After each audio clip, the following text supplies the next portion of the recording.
नमस्कार, आप देख रहे हैं आवाज न्यूज। मैं हूं वीना सिंह। नजर डालते हैं आज की प्रमुख खबरों पर। नरेंद्र मोदी कैबिनेट में छत्तीसगढ़ का प्रतिनिधित्व कर रही रेणुका सिंह को हटाया जा सकता है। अपने दबंग अंदाज के लिए अक्सर चर्चा में रहने वाली रेणुका सिंह जनजातीय कार्य मंत्रालय में राज्य मंत्री हैं। दरअसल ये खबर मीडिया के हवाले से सामने आई थी कि राष्ट्रीय नेतृत्व को भी उनके खिलाफ लगातार शिकायतें मिल रही हैं।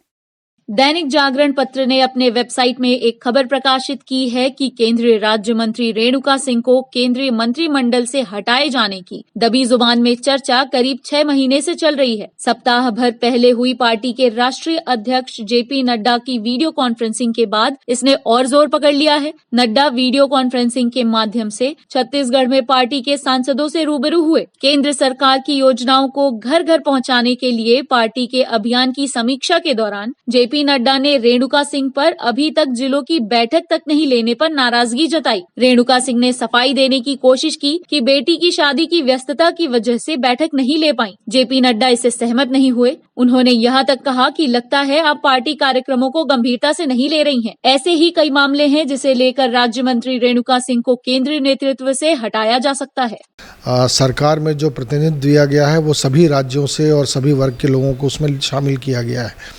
तो स्वाभाविक रूप से जो छत्तीसगढ़ का प्रतिनिधित्व है श्रीमती रेणुका सिंह जी के रूप में वो विचार करके पार्टी ने उनको मंत्री बनाया है और वो अभी फ़िलहाल लगातार अपने जो जनजातीय मंत्रालय का काम है उसमें बहुत अच्छा काम कर रही हैं।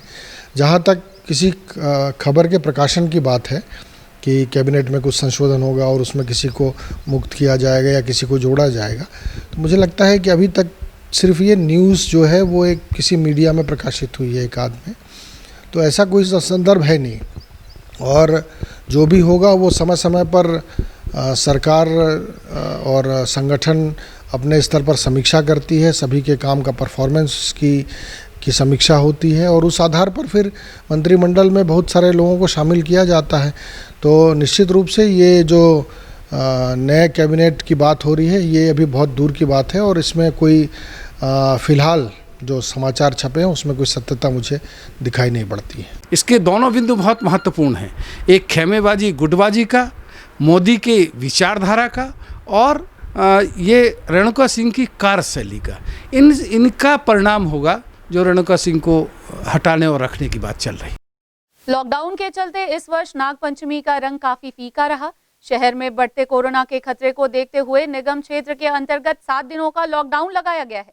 साथ ही सभी धार्मिक कार्यक्रमों पर पाबंदी लगा दी गई है। वहीं मंदिरों में भी ताला लगाने का निर्देश जिला प्रशासन ने जारी किया है, जिस वजह से इस वर्ष शिवालयों व नागदेव के मंदिरों में सन्नाटा पसरा रहा। श्रद्धालु नागदेव के दर्शन करने मंदिर नहीं पहुंचे। वहीं कुछ श्रद्धालु मंदिरों के बाहर से नागदेव के दर्शन कर वापस लौट गए। नागपंचमी के अवसर पर हर वर्ष मल्टीपर्पज स्कूल के ग्राउंड में आयोजित होने वाली कुश्ती प्रतियोगिता का भी इस वर्ष कोरोना के कारण आयोजन नहीं हुआ। जिला प्रशासन ने जिस उद्देश्य से सब्जी बाजार को कला केंद्र में शिफ्ट किया था वह उद्देश्य पूरा होता नजर नहीं आ रहा है। कोरोना की रोकथाम के लिए जिला प्रशासन के द्वारा किए गए दावे कला केंद्र स्थित सब्जी मार्केट में फेल होते नजर आ रहे हैं। शहर में कोविड-19 के खतरे को देखते हुए जिला प्रशासन ने सब्जी मार्केट को कला केंद्र मैदान शिफ्ट कर दिया है, लेकिन यहाँ लोग जमकर नियमों की धज्जियां उड़ाते नजर आ रहे हैं। कला केंद्र स्थित अस्थायी सब्जी मार्केट में न तो सोशल डिस्टेंसिंग का पालन किया जा रहा है और न ही खरीदारों व विक्रेताओं के द्वारा मास्क लगाया जा रहा है। एक ओर जहाँ शहर में कोरोना संक्रमण के सामुदायिक विस्तार को देखते हुए जिला प्रशासन के द्वारा पूर्ण तालाबंदी की गई है, तो वहीं दूसरी ओर सब्जी मार्केट में लोगों की बढ़ती भीड़ तालाबंदी पर पानी फेरती नजर आ रही है, जो काफी चिंता का विषय है। शहर के चौक चौराहों में जिला प्रशासन की टीम बेवजह घूमने वाले लोगों पर कार्यवाही तो कर रही है, पर कला केंद्र स्थित सब्जी मार्केट में दुकान संचालकों और नागरिकों से नियमों का पालन कराने प्रशासन का कोई भी जिम्मेदार अधिकारी मौजूद नहीं रहता है, जिस वजह से अस्थायी सब्जी मार्केट में भी संक्रमण का खतरा बना हुआ है। वहीं नगर निगम के महापौर ने सब्जी मार्केट में बढ़ रही भीड़ पर चिंता व्यक्त किया है, साथ ही लोगों से नियमों का पालन करने का अपील भी किया है। प्रशासन, निगम या राज्य शासन के तरफ से पुरजोर सभी चीज़ें कोरोना का जो प्रोटोकॉल है उसे पालन कराने में किया जा रहा है। उसी के तारतम्य में सब्जी बाज़ार को कला केंद्र में लाया गया था शुरुआत में ही कि लोग वहाँ जो इकट्ठा एक ही जगह भीड़ होता है वो ना हो, लेकिन प्रशासन के द्वारा इतनी कड़ाई के बाद भी बहुत सारे नियम नहीं पालन किए जा रहे हैं, जो कि हमारे लिए चिंता का विषय है। निश्चित तौर पे उससे कड़ाई करते हुए उससे भी पालन कराया जाए। स्पष्ट तौर पे मेरा यही कहना है कि इस वैश्विक महामारी के लिए इतने दिनों से जो कोरोना के तारतम्य में प्रोटोकॉल जो जारी किया गया है, चाहे वो मास्क लगाने का हो, चाहे वो सोशल डिस्टेंसिंग का हो, चाहे बेवजह घर से बाहर न जाने का हो। सरगुजा के गौठानों में गोधन न्याय योजना की शुरुआत हो चुकी है। योजना के तहत गौठान में गोबर खरीदी से लेकर खाद बनाने की प्रक्रिया प्रारंभ कर दी गई है।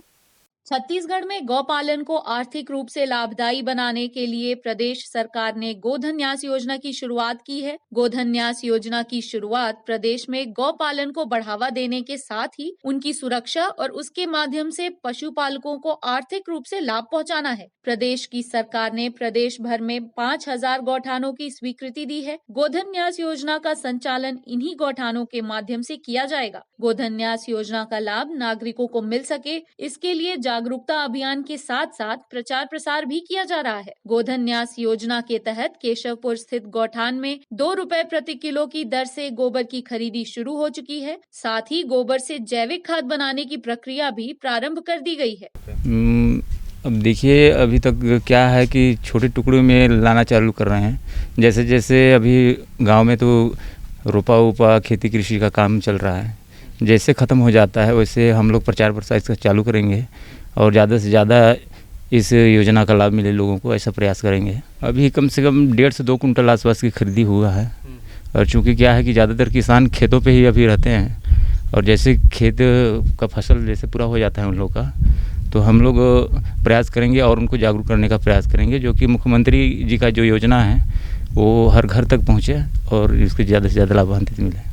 गौठान में विभिन्न गतिविधियों के लिए महिला स्व सहायता समूहों को दायित्व सौंपे गए हैं। गौठान में महिला स्व सहायता समूहों द्वारा जैविक खाद का निर्माण, सब्जी उत्पादन इत्यादि गतिविधियां संचालित की जा रही हैं। गोबर से हम लोग ये गचुआ खाद बना रहे हैं और क्या बोलते हैं कि जो लगाए हैं वो टमाटर भाटा वगैरह उसमें डालते हैं। गोबर खाद कहना चाहिए कि गोबर यहाँ गाय बैल आते हैं तो उसको उठा के एक ठो गड्ढे में डालते हैं अच्छे से, फिर उसको सड़ाते हैं कचड़ा उचड़ा को। सड़ने के बाद लगाए रहते हैं टमाटर वगैरह, टमाटर मिर्चा उसमें डालते हैं, एक खाद बनाते हैं। उदयपुर थाना अंतर्गत एक पुत्र ने आपसी विवाद में पिता की हत्या कर दी, साथ ही बीच बचाव करने आई मां को बुरी तरह से घायल कर दिया। फिलहाल पुलिस ने आरोपी पुत्र को गिरफ्तार कर लिया है। घटना उदयपुर थाना क्षेत्र अंतर्गत ग्राम चकेरी की है। पुलिस ने बताया कि चकेरी निवासी भगत सिंह उर्फ छोटू ने शाम करीब 4:30 बजे नागर जोतने के विवाद को लेकर पिता द्वारा डंडे से मारे जाने के बाद आवेश में आकर खुद ही अपने पिता कमला प्रसाद को गेड़ा से पीट कर मार डाला। इस दौरान बीच बचाव करने के लिए पहुंची मां को भी आरोपी युवक ने बुरी तरह से घायल कर दिया व मरणासन अवस्था में छोड़कर फरार हो गया। घटना की सूचना पाकर मृतक का बड़ा बेटा रामदेव घर आया और परिस्थिति को देखते हुए थाने में रिपोर्ट दर्ज कराई। मामले में उदयपुर पुलिस ने धारा 302 तथा 307 का अपराध कायम कर फरार आरोपी की तलाश करते हुए उसे अरगोती तप्तापारा जंगल से गिरफ्तार किया। पुलिस द्वारा मृतक के शव का पोस्टमार्टम कराकर परिजनों को सौंप दिया गया है। थाना उदयपुर अंतर्गत ग्राम चकेरी निवासी आरोपी भगत सिंह उर्फ छोटू अपने पिता कमला प्रसाद माता चमनबाई को घर में हल चलाने के विवाद पर डंडे से मारपीट किया, जिससे उनके पिताजी कमला प्रसाद की मौके पर ही मौत हो गई। माता गंभीर रूप से घायल है, जिसे इलाज के लिए CHC उदयपुर 112 में लाया गया है, जिसका इलाज जारी है। आरोपी के विरुद्ध 302, 307 भादवी की धारा के तहत अपराध पंजीबद्ध कर विवेचना की जा रही है। विवेचना के दौरान आरोपी को गिरफ्तार कर न्यायिक रिमांड पर माननीय न्यायालय अंबिकापुर भेजा गया। छत्तीसगढ़ प्रदेश में बढ़ते कोरोना पेशेंट और उनको अस्पताल तक पहुंचाने की सुविधा को लेकर स्वास्थ्य मंत्री TS सिंहदेव का बड़ा बयान आया है। दरअसल छत्तीसगढ़ में कोरोना पॉजिटिव मरीजों की बढ़ती संख्या के बाद मरीजों को अस्पताल तक पहुंचाने में पूरा सिस्टम फेल नजर आ रहा है।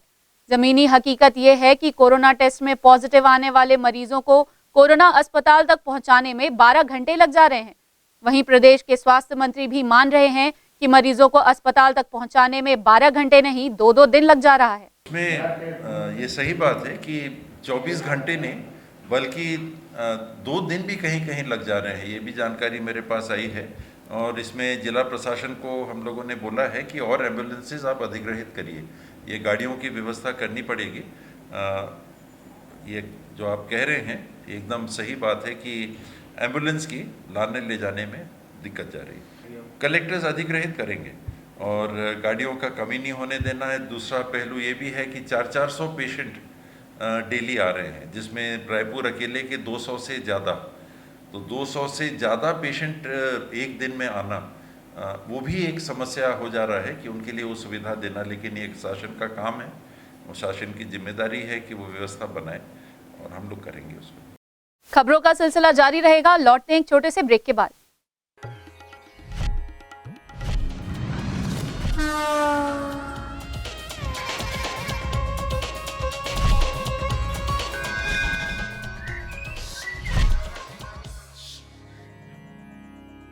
अंबिकापुर में सबसे सस्ते और unlimited high speed internet connection के लिए आज ही संपर्क करें। Vande Mahamaya cable network, Alaknanda complex, प्रथम तल, अग्रसेन चौक, अंबिकापुर, सरगुजा, छत्तीसगढ़।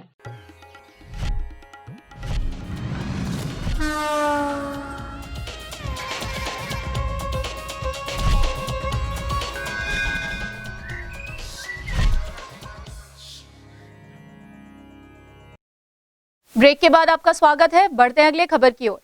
पत्तलगांव थाना क्षेत्र के पंडरी बहला गांव में हाथी के हमले से घर में सो रहे किसान की मृत्यु हो गई। हाथी के हमले से किसान का घर भी पूरी तरह क्षतिग्रस्त हो गया है। वहीं हमले में किसान की पत्नी भी बाल बाल बच गई। साथ ही हाथी ने किसान के मक्के की खेती को भी पूरी तरह तहस नहस कर दिया। इधर वन विभाग के द्वारा मृतक किसान के मुआवजे के लिए मौके पर मुआयना किया गया। कोरिया जिले के बरदर में बीते दिनों हुए ओलावृष्टि से सैकड़ों किसानों को हुए नुकसान का मुआवजा देने क्षेत्रीय विधायक विनय जायसवाल अधिकारियों के साथ पहुंचे। किसानों को ओलावृष्टि से हुए नुकसान का मुआवजा महज 3200 मिलने से किसानों के चेहरे में मायूसी नजर आई। किसानों ने बताया कि हम लोगों का नुकसान 25,000 से 30,000 रुपए तक का हुआ है। गेहूं, चना, मटर सभी फसल पूरी तरह से खराब हो गई है। महज 3200 रुपए के मुआवजे से किसानों को कितनी राहत मिलेगी ये तो सत्ता में रहने वाले विधायक को भी पता है। वहीं इतने कम मुआवजे से किसानों में चिंता देखी गई।